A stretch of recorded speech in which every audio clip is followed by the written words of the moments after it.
What is up, YouTube? We are back to it again. I did take a couple of days off. Why'd you ask? I didn't feel like doing anymore. But here we are again. As you can see, I got a new highlighter. Well, not really. I lost the other one and had to make do with an orange one, which may be a little bit harder to read, but I will be reading out the quotes anyway, so it's fine. Anyway, today we will be doing Charge of the Light Brigade. I did skip extract from the prelude, My Last Duchess, and one or two other things, because on this channel, realistically, who the hell's comparing My Last Duchess with anything? And the prelude. Yes, it's very clever, but not everyone's going for them grade 9s. It's not worth it. Plus, this is my revision too, and I want to revise this, so you're going to do what I want to do, and you are going to benefit equally as I am. So, tough. Anyway, Charge of the Light Brigade. This was written by Alfred Lord Tennyson. Okay, this is a war poem. Now, since we have done London and Ozymandias, we have covered the themes of power of nature, power of humans, and now we are doing war. I will make a couple more videos, but not a huge amount, because you don't need a huge amount, realistically. I might make 2 or 3 more on other poems. I'd like to do Poppies and Remains, possibly, and then I'll check something else out. We'll see. I might do other ones as well. But anyway, right, we're not here to talk about that. We're here to talk about the quote, half a league, half a league, half a league onward, all in the valley of death. This is, like, the first bit of Charge of the Light Brigade, and a very important one. So, we can actually immediately look at our little structure column down here. Now, this first bit is written in something very clever.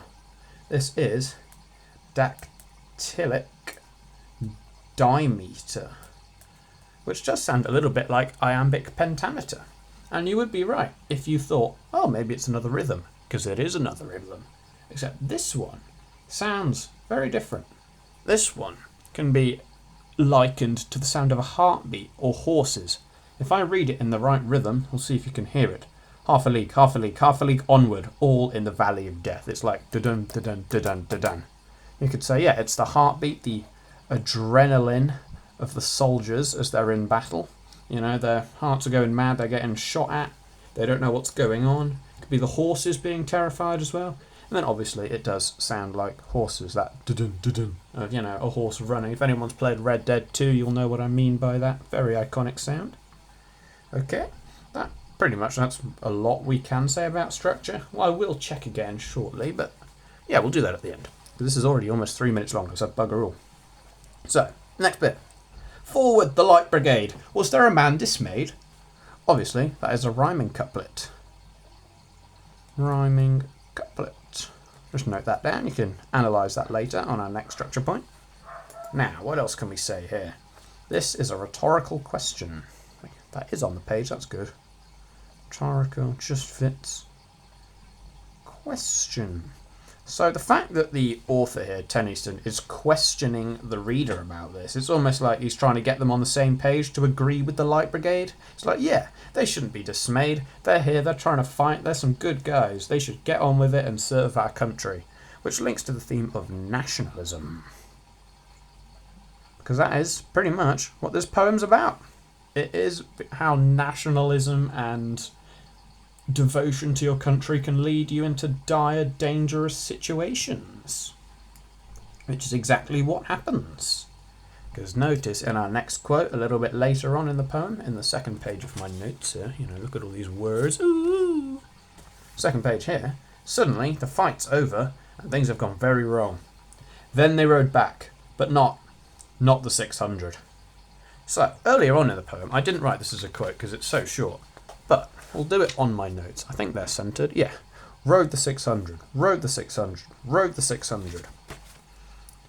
Not the 600, left of 600, noble 600. Very, very interesting how this is constantly being said again and again and again. It's almost like a maxim, you could say. Rode the 600, rode the 600. It's almost as if the poet is trying to show that these people were heroes. Sure, they were sort of being sent off into certain death, and they're just soldiers, but they're noble. There's 600 of them. They're always going to be fighting again and again and again. So we can call that a maxim, but obviously I don't have that down, so I'll just write it there. Kind of, a maxim's a figure of speech if you're interested. It's a really short one. Animal Farm for you, 4 legs good, 2 legs bad. Just a super short sentence that has deep meaning behind it, or Napoleon is always right. It's just a few words, but it can mean a lot. Anyway, we'll look back again. So, here we can say this was the volta of the poem. Volta, which if you don't know what the volta is, that's okay. That is when a poem suddenly changes perspective or angle. It could be like Ozymandias, talking about being the king of kings and looking upon his works, ye mighty, and despairing, and then it just says, nothing beside remains. We change from looking at Ozymandias' time and imagining what he had created to what's actually there, and it's just that sudden click change. Just rapid, quick shift in the angle. So here, suddenly, it's gone from Noble 600, they're fighting these Cossacks and Russians, they're cannon to the right of them, cannon to the left of them, cannon in front of them, volleyed and thundered, stormed out with shot and shell, boldly they rode and well, into the jaws of death, into the mouth of hell. That sort of thing. Suddenly, there's not 600 of them anymore. This sudden quick change is obviously shocking the reader, like, oh my god, they're dying. Almost, it's humanising.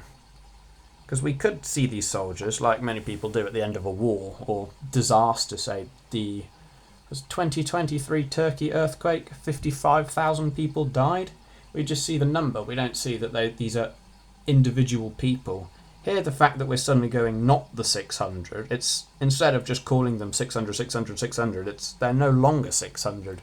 It's almost as though they've lost who they are because they've lost so many of them. That leadership and teamwork that comes with serving your country has all been broken apart because of war and nationalism. Just saying. Final quote then.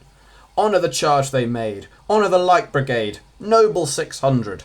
So we're back to calling them the 600 again. So that is dehumanising. How did I spell D wrong? That's incredible. Dehumanising. Which links back to the nationalism again. It's like, okay, yeah, they're people, but either way, they fought for our country, so it doesn't really matter who they are, it's just what they did. Which is a lot of what this poem's about. It's blind nationalism and just doing what has to be done because you think it has to be done. When really, this was all needless sacrifice, which will be referenced in the context, but we'll finish off this quote, because this is going a lot quicker than my other analysis, which is great. To be honest, Charge of the Light Brigade is a little bit more simple to understand than the others, I feel. Obviously, you can still get a grade 9 with it. You can get a grade 9 with anything. But, it's nice. It's a bit simpler. I do recommend it. But if you do want to have another cool little thing, if you want to up that grade up, speaking of grade 9s, Valley of Death here is actually a biblical allusion.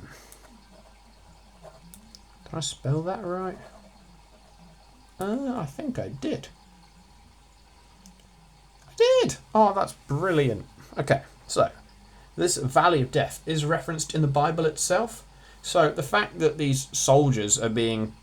the description of these soldiers are being put in a paragraph that also references the Bible could connote that they're almost like holy figures to the people. Perhaps these people back at home watching as this war goes on and hearing about it through letters and the news. They're like, oh my god, these people are incredible. They're fighting on the side of God, on the side of us. We must be like God. Which links back to the nationalism again.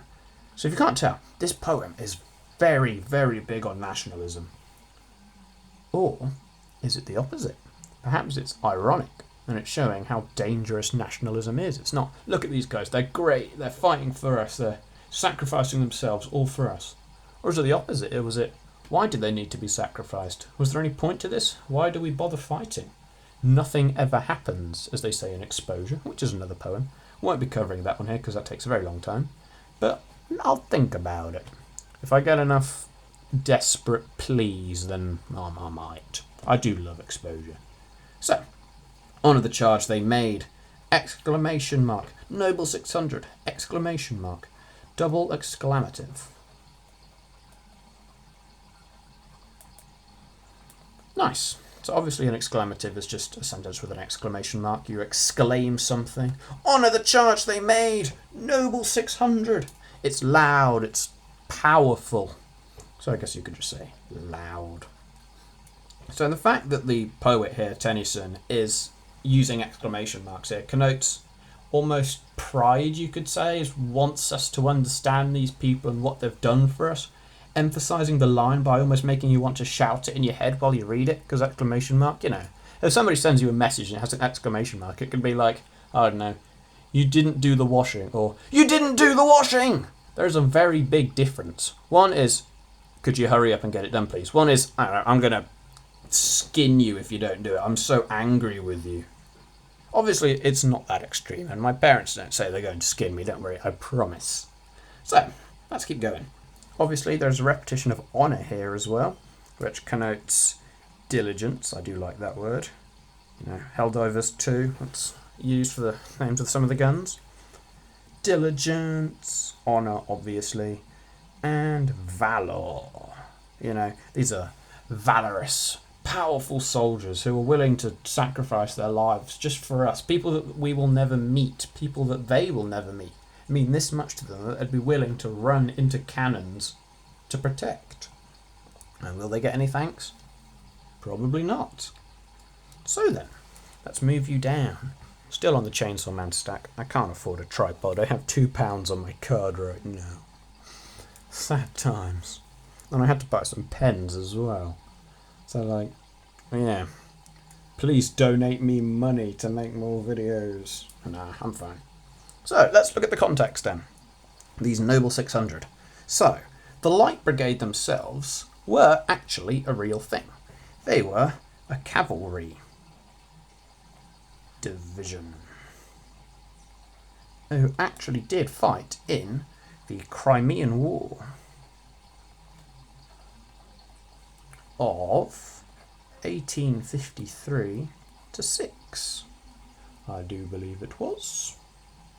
Now, during this war, these soldiers, like a battle order was sent to them. Obviously, they didn't have WhatsApp here, so it wasn't just go attack these guys or chill here for the night. It was like a letter or a flare signal. But of course, nothing goes right in war, and the order was completely misunderstood. So this cavalry brigade thought, oh, it's time to fight. So they charged straight into this battalion, full of cannons and warriors and hundreds of soldiers, thinking that it was all clear and it would be an easy fight. Which it wasn't. In the end, 150 men were killed. The disaster itself became very well known around this country. It was posted all over the news at the time. And of course, Tennyson saw this and thought, oh my god, what on earth is going on? Why are we bothering fighting in wars that are just getting innocent men killed for no apparent reason? So he decided to write this ironic poem. It's like, wow, look at us, nationalists, these super soldiers. But if you did actually know the story, you'd realise, oh, there was no point to all of that. They all just died for nothing. And we don't know this.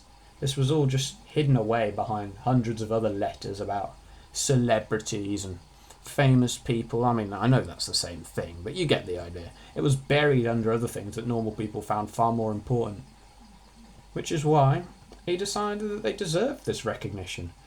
Calling them the Noble 600, honour the 600, honour the Light Brigade, honour the charge they made. You know, Tennyson wants us to know what happened here in the Battle of Balaclava. That's what it was called. Oh, my stomach's rumbling. It must be time for dinner. Yes, please.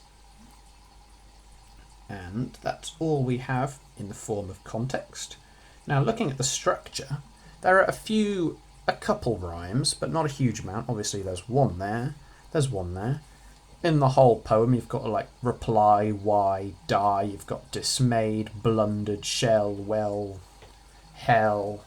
Flip the notes. Bear, air, there, smoke, broke, sabre, stroke. Shell, fell, well, hell. You know, there is a lot of rhymes. However, it's not constant. They're broken up. You see some of my paragraphs here. These are our rhyming couplets. Look, they're not every line. There's quite a few little gaps. And this gap in the rhyme scheme can connote the fact that they had no orders / wrong orders. Everything did not go as planned. Obviously, in a poem like a sonnet, you've got your very specific structure of like 14 lines and a volta, and this poem doesn't have any of that. It is most of the stanzas are different lengths as well. Obviously, if you don't know what a stanza is, it's just like a poem paragraph, just one of those. That's a stanza, that's a stanza. And if we actually count the lines on each one, they are different compared to a sonnet or other things. Some poems are written in quatrains, which is 4 groups of 4 sometimes. So here, this one's 8, this one's 9, this one's 9, this one's 12, this one's 11, and this one's only 6. So once again, we are seeing that there is no order to this poem. There is no specific rule set almost, or conventions that the poet follows. He simply just writes about these 600, the Light Brigade, and how there was no order behind them. They just simply fought with no reason behind it. There was no decision, there was no structure behind it. They simply just did as they were told. Nothing went well. There was no specific attack plan or anything. It was just charge straight onward. And that charge, the charge of the Light Brigade, the actual title of the poem, references how they simply just went straight into battle. It wasn't like, I don't know, the war of the Light Brigade. It wasn't the strategic success of the Light Brigade. They just went straight in. They would have seen what was going on as they were going, and they didn't stop because they wanted to fight for their country. It was nationalistic pride that was A, the reason we won the battle, but B, the reason we lost so many men. And that is what Tennyson wants us to see. Nationalism is just as dangerous as it is useful. Sure, it can save us and it can help us win wars and protect our men, but we've also lost millions throughout human history, all because we wanted to show that our country was the best, even though we're just committing other atrocities to show that way. Which really is a sad cycle. Now, we'll make it a little bit happier, because that was a little bit miserable, and we're almost out of time. So, another bit you could say for the structure, this poem is a ballad. You know, the sort of thing that a guy in the corner at a bar's jigging up and getting on his chair and dancing around with an accordion. You know, it's a song from the past that represents a story. Fictional or not, it is a story. A line that you can follow along with, and even if you don't know the context or backstory of it, you can understand, you know. Reading this without knowing about the Crimean War, okay, there's these soldiers and they go into fight and everything goes wrong and they run home and there's barely any of them left, but they did win the fight. And it's still like, oh wow, they're noble. They went straight into battle, into the Valley of Death, and succeeded. Sure, there was a huge amount of loss, but that just shows how admirable they are. Which is exactly what a ballad is. It's meant to be almost jolly. It's energetic and exciting, just like the battle would have been to people reading on the news. They wouldn't have understood how many people were lost and how needless all the violence was. They just thought, oh wow, this is great, look at these people, this is incredible. Which is exactly what the ballad does. It just gets everyone excited. It's a drunkard song in a pub. It's nothing serious. It's not just a great big article that's put out that says 150 people were killed, our commanders failed us, and because of this so many people were lost for no apparent reason. It's just, look at them, they're incredible, they're fighting for us. For no material gain. So, and I guess what ended up being a negative note once again, that'll do for Charge of the Light Brigade. It is an incredible poem, and really, if you do want to honour said Light Brigade, have a read up on the Crimean War. It can give you even more context than I gave you, because obviously more is better. I've given you a good chunk here, but the more you do, the higher grade you'll get, so I don't see why not.